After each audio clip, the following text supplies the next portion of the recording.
What's going on, everybody? This is Afro Think Tank. Today, I'm going to talk about what America is doing in Nigeria, because as a lot of you know, the American has deployed special forces to Nigeria to assist the Nigerian military in its fight against Boko Haram and Boko Haram adjacent elements in the north of Nigeria. Now, I know a lot of people has been waiting for me to talk about this, and I wanted to wait till I was sitting down and I had the time to really do it, because it's a lot more complex and nuanced than a lot of people are thinking, because most people have a simplistic way of thinking with the interactions between Africa and various other countries. Because of the conditioning that African people have globally, worldwide, most people, when they see Nigeria or any other African country interact with other countries, because unfortunately, a lot of people mentally have a defeatist mentality, and they have no belief in the capability of African countries to be able to do fair business with other countries because of the past. We tend to go to a simplistic, feelings-based analysis of the situation where we'd say, oh, America must be invading. Like every time I post something that says, oh, Nigeria is doing business with Turkey, here comes somebody say, oh my God, Turkey's colonizing Nigeria. Or I say China's just made a deal with Nigeria. They'll say, oh, China is colonizing Nigeria. Listen, you must understand, no one's colonizing Africa. Africa is doing international business. All right. Africa is engaging with the world the way other countries engage with the world. And that's what we want to see. We want to see African nations engage in trade, equal and fair trade with the rest of the world. China's not taking over Africa. China is engaging in fair trade with African nations. Yes, in the past, companies have had predatory practices, but that is not exclusive to Africa. China has predatory business practices with any country, including America, that allows it to, if the people doing business or the corrupt politicians are willing to sell their people out for their own profit. All right. That's just what that is. But all in all, China is not in the business of taking over anything. They're in the business of doing business. Right. And they have capabilities to do things that America does not have the capability to do. And the reason why I'm bringing that up while talking about what America is doing, because it's very important. You see, China, because the Europeans have made China the manufacturing portion of the world, and Africa has been the raw material of the world, and the Western world has been the consumption economic engine of the world. And that's how everything was set up. Due to the fact of Europeans' capitalistic, predatory practices, as we see that the West is currently losing in the race of advancement. They're losing their ability to hold on to power, and they're losing their influence. So the thing is, China, they have a large military, but that's not their thing, right? Their thing is business and construction.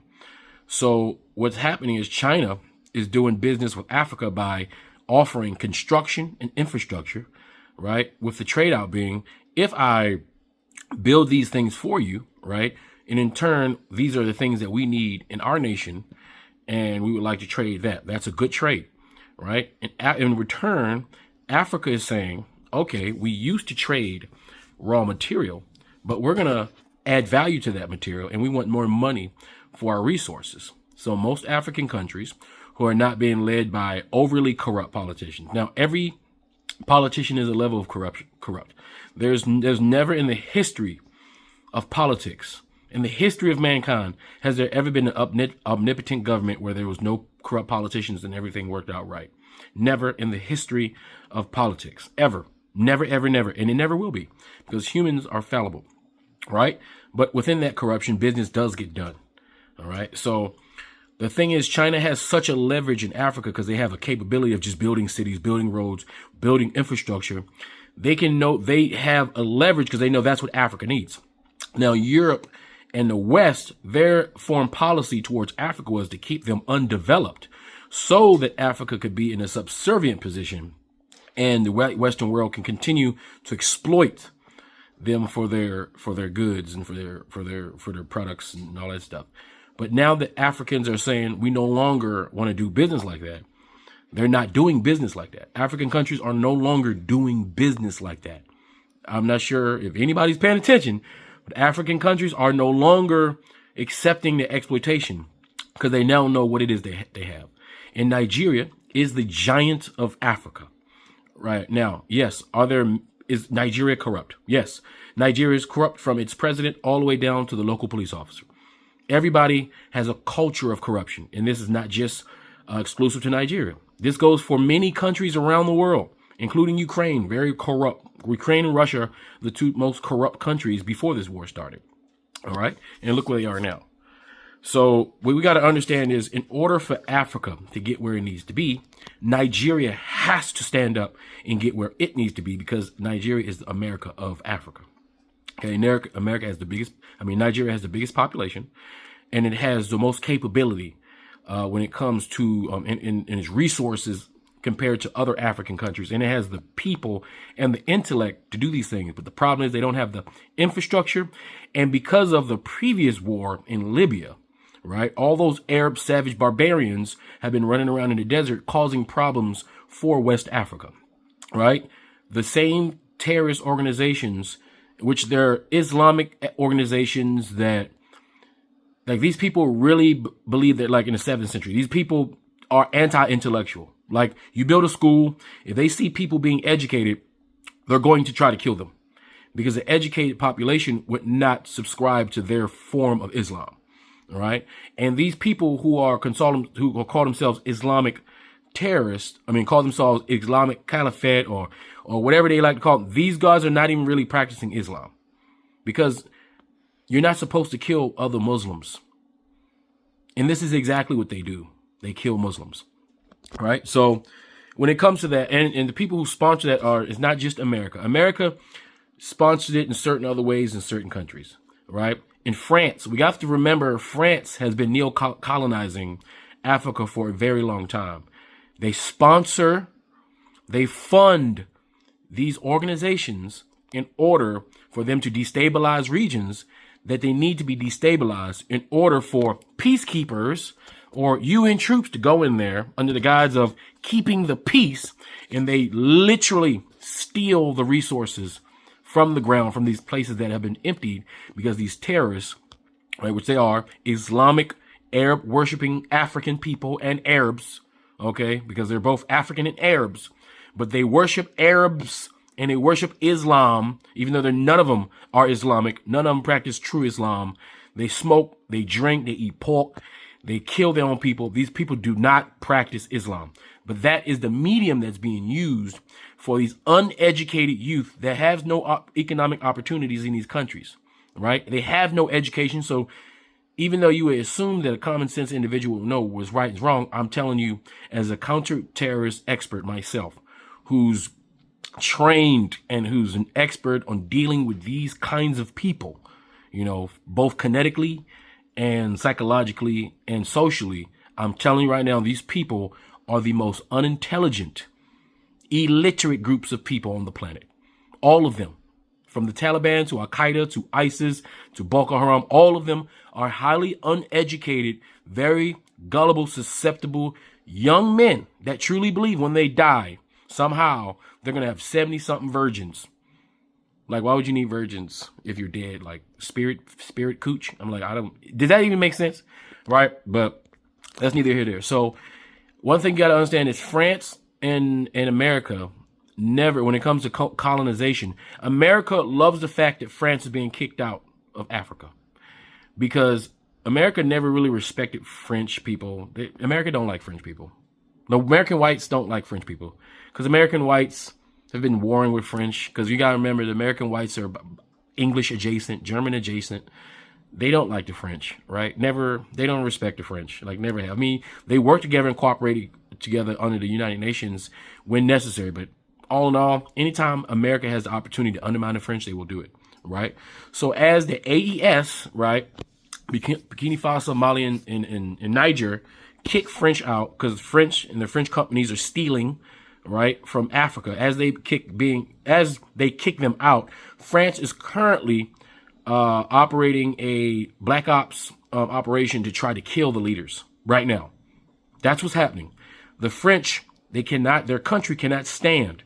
Their economies cannot run if they're not stealing, because their foundation for France and their white Wakanda is, in fact, Africa and its resources they've been getting for free, basically, right? So now that they're getting cut off, America sees an opportunity to step in and replace them with the one thing that America can export. Because we can't, there's not enough Americans. They're not going to go over there and build roads and cities. America can't do that. So we can't offer these African countries that, but China can. And we all know that's the one thing Africa needs is infrastructure, right? And revamping of older infrastructure, right? So since America can't compete with that, they can't offer African countries that, they have to find something else they can actually offer these African countries. Now, yes, America, when given the opportunity, will prop up a dictator, right? They will do that. And you got to understand, we fight with our friends and we trade with our friends. As China is supposedly the white Europeans' biggest enemy, but they're on one of our number one trading partners. China's people come and they vacation in America.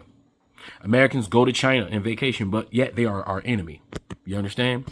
We do trade with Russia, even though currently we're sponsoring the Ukrainians to fight against Russia. Quasi kind of like, but we still have trade deals and we still do business with Russia. I mean, you understand? So all these communist countries that we always demonize, they're our biggest trading partners. So politics and diplomacy is very nuanced, right? So you can do business with your enemy if you both have interest that you need to be satisfied.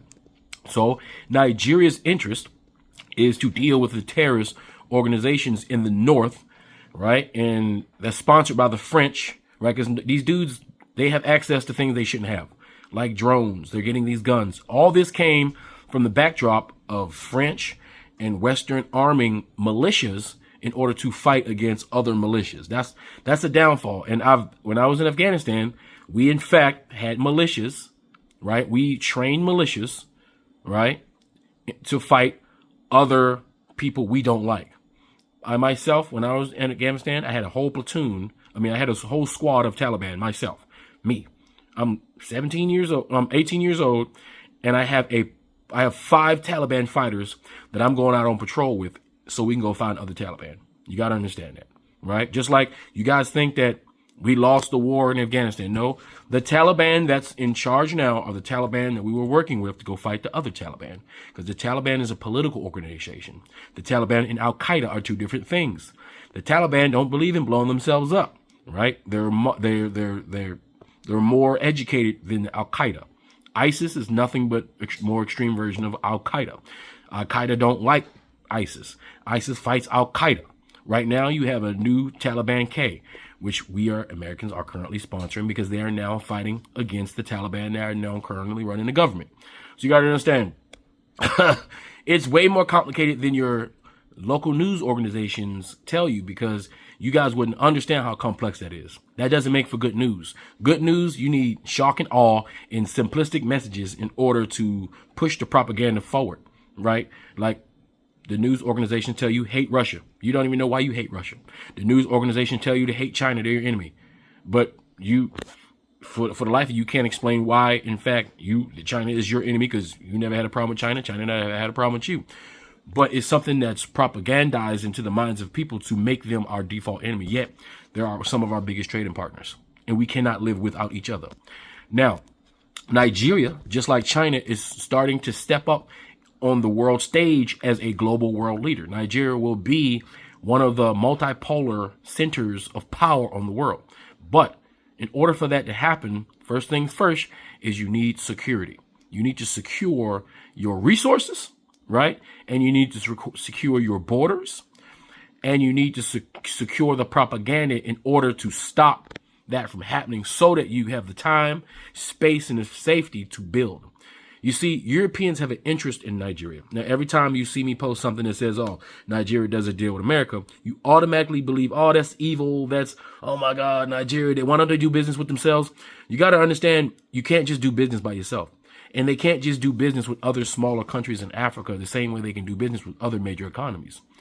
Nigeria is a massive economy compared to other African economies.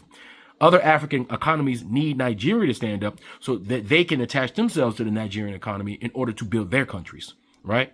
So now that Nigeria is joining the club, even though they have been suppressed for very long, by the powers that be, which is natural. All nations that gain superpower status attempt to hold back other powers from being superpowers. That's the law of nature. If you're in the top of the hill, if you're the king of the hill, you want to be the only one. You want to stop as many people from being the king of the hill as possible, and your foreign policy will reflect that, right? But you come to a point in time where you realize you can't stop these people from getting to the top of the hill, no matter what efforts you put forth to do that, which America and the West have put a lot of energy, great deal of money and energy to stop Nigeria from getting to the point where it's on its way to. All right. So, like, for instance, when the military would order weapons from America, America would take forever to deliver those weapons. If Nigeria don't have the weapons to fight Boko Haram, and Boko Haram is getting weapons from France, how do you expect the Nigerian military to defeat an opposition that's being financed and being armed by one Western nation, and you yourself don't have the weapons to fight back? That's the problem. So Nigeria's saying this: hey, if you give me this, we can do business like that. And it's not a subservient way. This is a partnership. Because the thing is, America and American corporations and other foreign corporations who want to make money, in order to make money, right, you need to sell something to somebody, right? So if you have a group of people, you have a populous nation, that's potential future customers, right? And also, Nigeria has the most people, so those are potential future workers for their countries. But if you want to get to that, you have to stop the killing from happening, because that's the only way foreign workers are going to come in there and they're going to actually be able to operate effectively. You can't set up manufacturing plants. You can't set up mines. You can't set up commercial and manufacturing plants when you have to deal with instability. So it behooves America, who wants to have a great relationship with Nigeria. America, even though we have a neo-Nazi administration right now, America is much bigger than this current administration that you see here, right? There are a lot of other people within the military industrial complex, within the private contractor complex, within all these apparatuses that know it's better to be partnered with Nigeria than to make them an enemy. Because when they stand up, they're going to remember it. And you got to understand there's an ever-growing Nigerian population in America. And also, you African Americans may not take this in consideration because a lot of people are not educated on where they come from. But you see, white people know where we came from. White people know the demographics of African Americans. White people know that. They know we're from Nigeria. They got the receipts. In the National Archives, you can look up. They have the receipts, original receipts, port of call, or where they came and grabbed all of us, the name of the ship, where it landed in America, and how many, right? So you got to understand, America, it behooves them to have a great relationship with a population that is related to a massive population that they have in America. The African American population is a large and significant population who are currently being educated to find out, and they're finding out where they're from. The cohesion of Nigerians and African Americans is solidifying as we speak, which causes a problem for Europeans, because now there's the power apparatus in America being connected with the power apparatus of Nigeria, as the new crop of Nigerian politicians are popping up. The younger crowd who have been the victims of puppet regimes, who have been the victims of white Western propaganda, are now standing up with that education, along with the Nigerian diaspora that's going out and getting all this knowledge from all these universities right around the world and bringing a lot of that back to Nigeria, bolstering the capability of Nigeria. So it's a very good thing that America is in Nigeria. We want to have Nigeria and America to have a great relationship in the future. We don't want an adversarial relationship with them. Yes, things need to be corrected and business need to be done correctly and fairly, but it behooves all of us that America and Nigeria have a great relationship going into the future. That is most important, and America knows that, despite the rhetoric you hear from this current administration, right? So the only thing we can export, the thing that we can give to the Nigerian people that China can't do, is that we can teach them special capabilities to tackle terrorism in the North. We can give them equipment and train them on that equipment so they can operate effectively in the North to take care of these bandits. Now, I want to put something in context.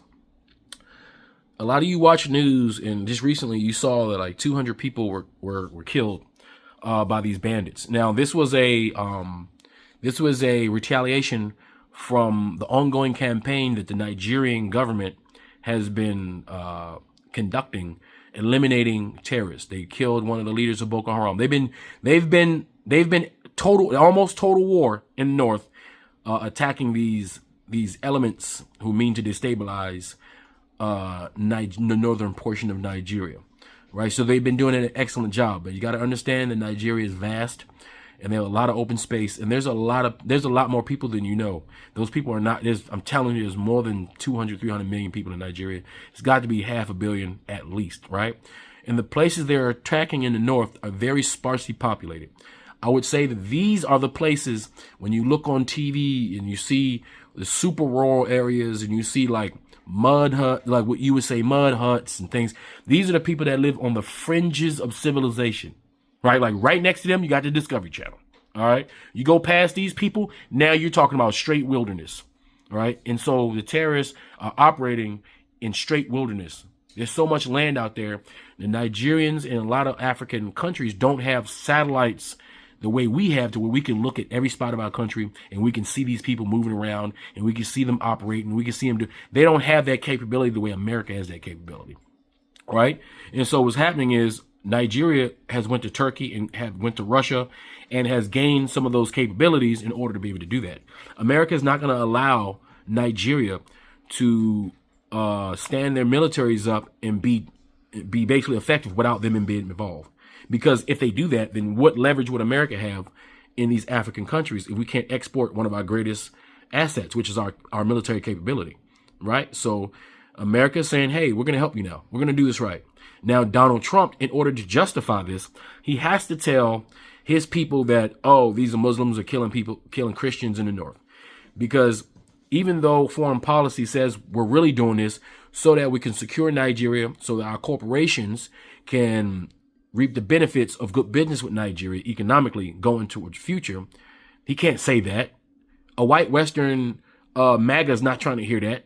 They're not trying to hear people say, oh, we're sending our American troops to another country in order to secure their land so that our American companies can go over there and start businesses and build the economy.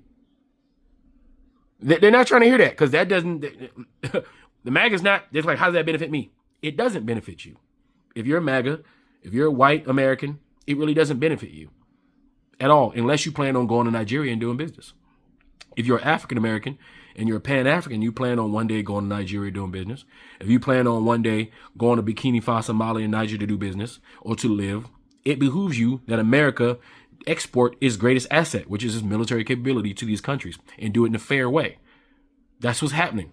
That's why you see America re-engaging with the AES, as the AES was formed to decolonize themselves from the Francophone country, right? So now that America realizes, okay, we're not going to be able to stop the AES from organizing into a block, an economic block. And when the AES decided to do joint military cooperation, meaning all three of those countries have created units that are international, as far as, everybody concerned. So you got a military from 3 different countries. Now they have the bodies. Now they're building up the capability, and they're also doing business with Russia, with Turkey, with China, with various other countries. That's saying, you know what? We'll give you our intellectual property. We'll teach you how to do this. We'll give you the tools you need to secure your countries, because once you secure your companies, our companies want to come and do business with you in the fair manner. Right? America's not going to be left out of that. So that's why you see this America sent their diplomats to capitulate. All right. That's what they have to do. This is diplomacy, to capitulate to the newly formed AES. And they're going to say, hey, we're not France. We're willing to do business with you.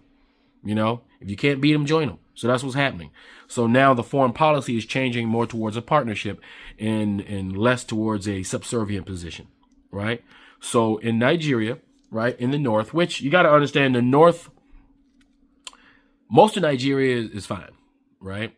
But the northern border states, which border Niger, All right. And this is these, like I said, this is the desert area. It borders Niger and Burkina Faso, Mali is the same group. So both the AES and Nigeria are fighting the same groups, including Ghana. They don't get much press, but they're also fighting the same group because they all share this border with these savage, barbaric Arab and black Arab African adjacent individuals. Right. So that's basically what happened. And yes, when you hear the numbers of people that's being killed by these bandits, by these terrorists, right? The number of kidnappings that you hear, when you hear it in the news, it does scare a lot of people because it's like, man, the country is this, the country is that. Oh my God, it's so scary. How do you go there? But you got to understand, despite everything that you hear, the violence in Nigeria is nowhere close to the violence in America. Not even close. Not even close. It doesn't even compare. But we're so used to believing the lies that America spills to us on the news networks, you would think that Nigeria is a hellscape and that America is the greatest place in the world and nothing ever happens. But in fact, even though Nigeria has a kidnapping problem, right? Just like many countries who are poor have a kidnapping problem because kidnapping someone for ransom is good business, right? I mean, in the criminal world, it's good business. When people are poor and desperate, they do things, they do criminal things, and kidnapping is just one of those things that they do, right?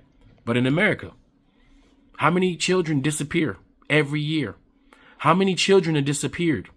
America is the #1 place for sex trafficking. How many women disappear every year? How many milk cartons have we seen efface that never reappeared? So kidnapping is much bigger business in America. It's just our media doesn't talk about it because it doesn't look good, right? When it comes to the murders that's happening in the North with this violence, right? Despite the numbers that you see all at once, maybe 100, 200, which is shocking, right? Especially in one day. But look at the statistics of how many people get killed with gun violence every single day in America.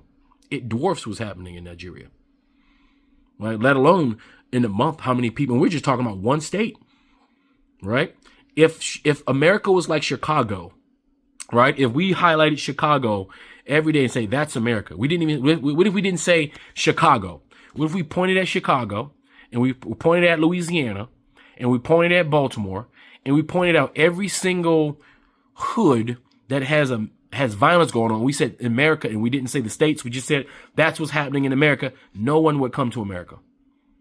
Look at right now. We have things happening in certain states with this white neo-Nazi administration, right? It's happening in certain states, not happening in all states, but happening in certain portions of America, to the point to where people don't even want to come to America because they view all of America as a dangerous hellscape. You see how easily an incident can happen to where everybody believes it's happening everywhere? So no, Nigeria is perfectly safe in most parts of it, but there are areas that have problems, right? And they're being highlighted by those who want to still depict Africa, and Nigeria especially, as a hellscape that you should not invest in because they still want to slow it down.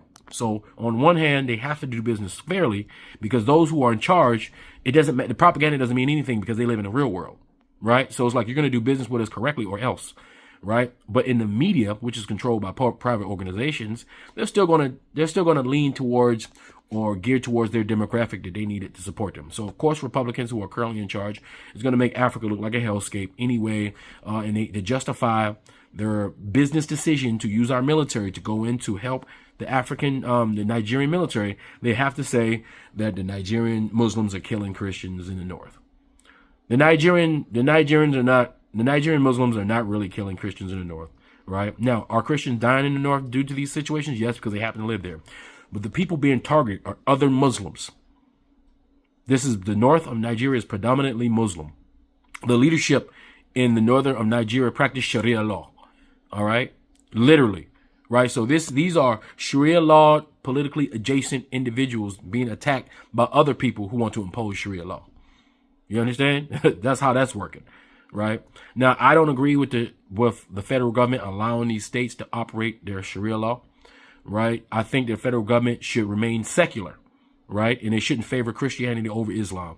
Allow people to practice whatever they want to practice. Whether I agree with it or not, you have the right to practice whatever religion you want. But the governing of the country should be secular. right? And that's for the benefit of all people. So I see that the Nigerian politicians are trying to push more towards that, because if your government is based off religion, you'll never get anything done, because religion is in fact anti-intellectual. Both Christianity and Islam is anti-intellectual. They both are.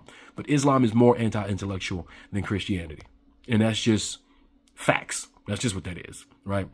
So I wouldn't worry about America operating in Nigeria. I wouldn't worry about America's foreign policy in Africa. And you got to understand, these African countries, they have experience dealing with the white Western world, obviously. The same way African Americans, we have experience dealing with the domestic policies of the CIA and FBI and DEA within our communities. We ourselves, of African Americans, we have developed our national policy to deal with the the national policy of America, right? And we are intelligent enough to know when somebody don't seem right, when somebody seem like an agent, right? And because of that, that means the American government has to deal with us differently, because we're more educated and we're more capable, right? Same goes for the continent of Africa. Don't believe for 1 minute that Nigeria don't have their own CIA and FBI. Don't believe. Now, they may not be as capable as the American CIA and FBI, but that's for now. That's for now, right? So Nigeria has their own versions of FBI and CIA that are just as capable, that's able to send spies and diplomats, that's able to do clandestine operations. Nigeria does have their own special forces that happen to be Bantu black Africans, right? And if you know anything about the United States military, the best soldiers are African American soldiers. Why? Because we're more physically capable of doing physical things. And intellectually, we have a spatial awareness that's unmatched by anybody. Therefore, that helps us out when it comes to slinging little metal bullets across space, right? So we're good at all of that, right? Y'all hear me all the time say we are gods of war when trained, right? And in fact, we are gods of war, and we've been gods of war for thousands of years. So it's not out of the realms of reality to say that these Nigerians, who are our direct ancestors, who are our brothers and sisters, have that same capability when given the tools and the training to do so, right? So the Nigerian military, physically, right, they're dominant. Physically, all they need is the equipment to do what it is they need to do, and the training to have better tactics to do what they need to do. And that's it. And that's what they're seeking right now. And that's what they're leveraging their resources in order to get that in a more aggressive way.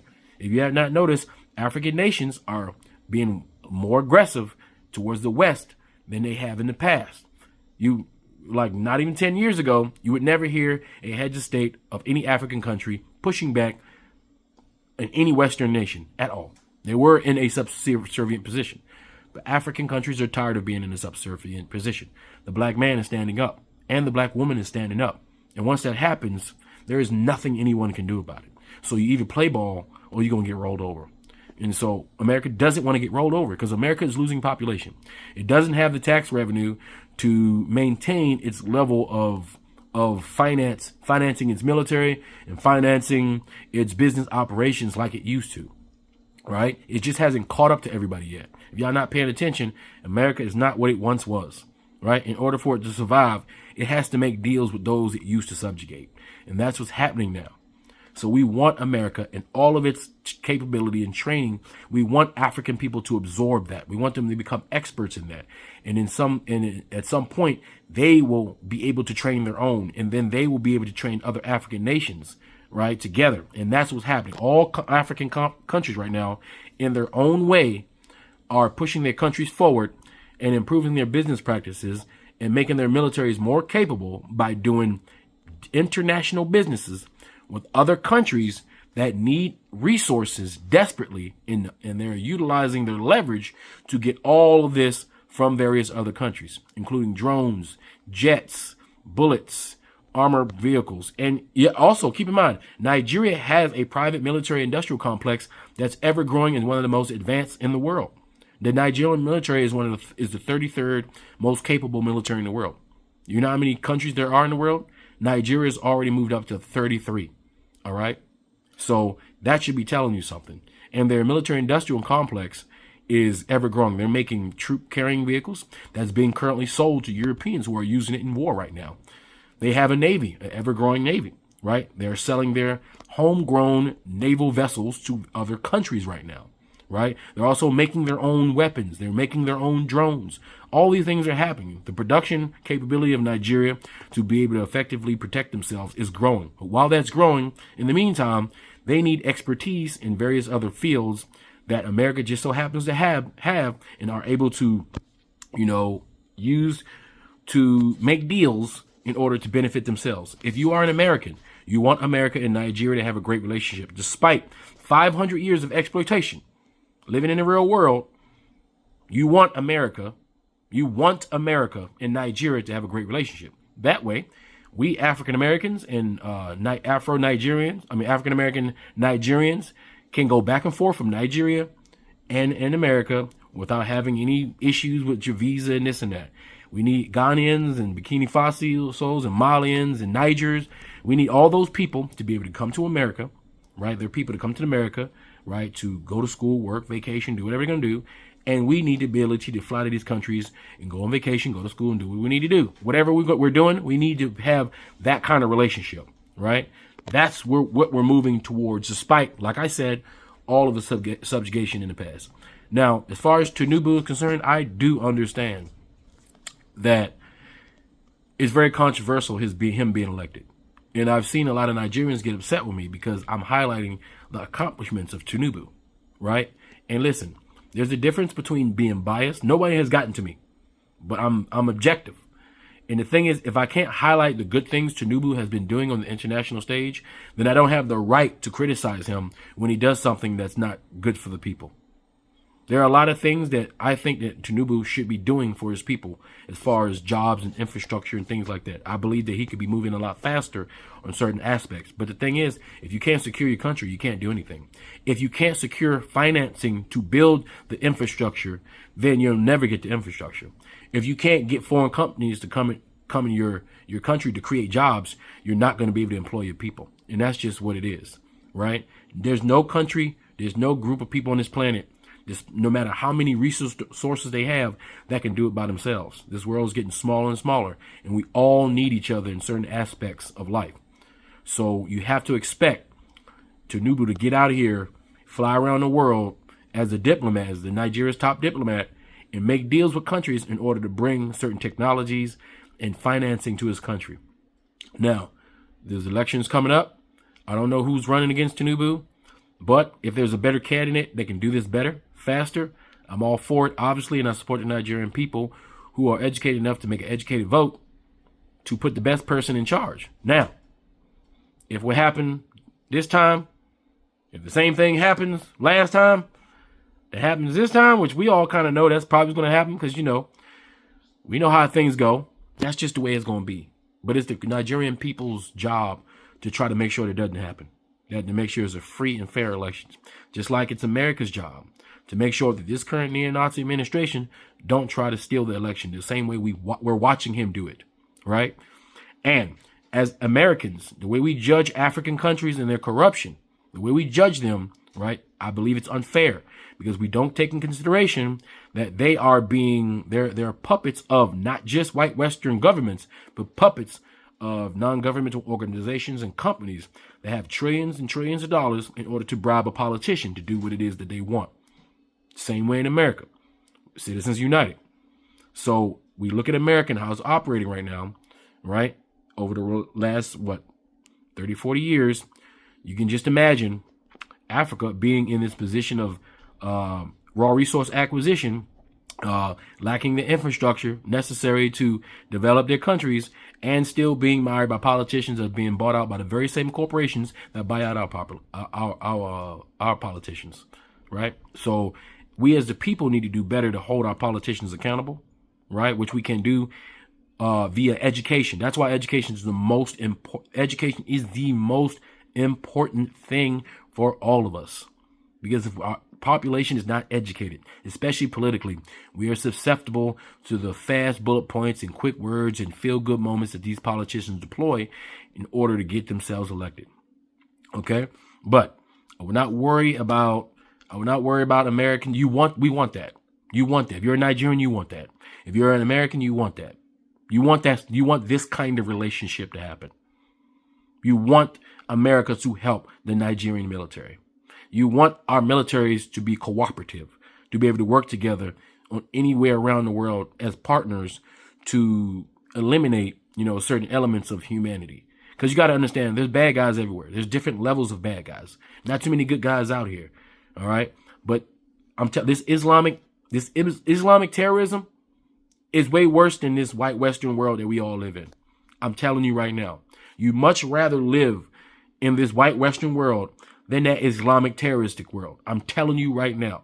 Someone who lives in, obviously, the white Western world in America and has experienced what it is to be in an Islamic caliphate type country. I'm telling you right now, there's no comparison. You say what you want about that white man. He is not as bad as that Arab man. I'm telling you, not at all. And that Islam is not nowhere close. All right. But, it's just time for the black man to stand up. And the black man is doing it. And this is what it looks like. It's diplomacy. It's international cooperation with bigger nations that have more capability, because that is the only way we're going to be able to move forward. Anyway, I hope that I explained that to you. Tell me what you guys think in the comment section. This is Afro Think Tank. Learn something, teach something. I'm out.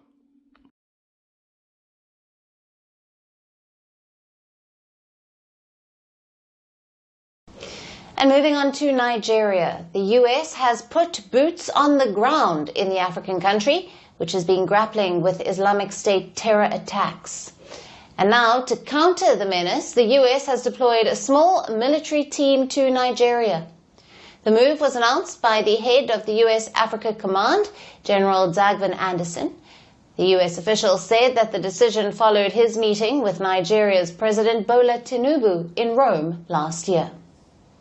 We agreed that we needed to work together on the way forward in the region. That has led to increased collaboration between our nations to include a small U.S. team that brings some unique capabilities from the United States in order to augment what Nigeria has been doing for several years. Nigeria's Defense Minister, Christopher Musa, has also confirmed that a team was working in the country. Now, this announcement comes after the U.S. launched strikes targeting ISIS terrorists in Nigeria's Sokoto state on Christmas. The strikes were conducted in coordination with Nigerian authorities. U.S. President Donald Trump has been alternately pressuring and helping Nigeria to counter the ISIS terror. Nigeria is Africa's most populous country. It is broadly split between a Christian majority south and a Muslim majority north. Trump has alleged that there is a genocide of Christians ongoing in Nigeria. Now, back in October, Trump had warned that Christianity faces an existential threat in Nigeria. Now, he had also threatened to militarily intervene in the West African country, saying that it is not doing enough to protect its Christian citizens. Now, the Trump administration has also designated Nigeria as a country of particular concern over allegations of religious oppression. Abuja has strongly rejected Trump's claims, saying that terror attacks claim lives of both Christians and Muslims alike. Nigeria's constitutional commitment to religious freedom and rule of law. All the answers are in there. And this is what guides us. And this is what shows that it's impossible for there to be a religious persecution that can be supported in any way, shape, or form by the government of Nigeria at any level, be it federal, be it regional, be it local. It's impossible. The diplomatic dispute has led to increased military cooperation between Washington and Abuja. We're charting the roadmap to deeper cooperation. From the Department of War perspective, it's counterterrorism related. So how can we enable our Nigerian partners to be more effective? And it's the whole gamut of intel sharing, sharing TTPs, tactics, techniques, and procedures, as well as enabling them to procure more equipment, the right equipment that will be the most effective against ISIS and other VEOs. The U.S. has been conducting surveillance flights over the country from Ghana since at least late November. The U.S. Africa Command has said that its military support would be concentrated in northwestern Nigeria. For nearly 2 decades, Boko Haram and its splinter Islamic State West Africa province have been spreading terror in the region. Now, just yesterday, gunmen killed over 160 people in Kwara State. It is reportedly one of the deadliest attacks in Nigeria in recent months. The attack came after the military carried out operations in the area against what it called terrorist elements. As Nigeria's security situation remains grim, the US is stepping up its military presence in the country. Abuja has welcomed the move, and now it remains to be seen how America's boots-on-the-ground approach helps Nigeria resolve its security woes, and how it will impact the larger region. The world doesn't fit in boxes, so why should your news? From battlefields to negotiation tables, from internet outrage to real-world injustice. Free Sudan! Boycott diamonds and gold! Free Sudan! Boycott diamonds and gold! We most definitely cannot forget about the people of Sudan. Thanks for watching Afro Think Tank. Don't forget to like, share, and subscribe. And follow me on Substack and Patreon for more content. Remember, it's Pan-Africanism or nothing.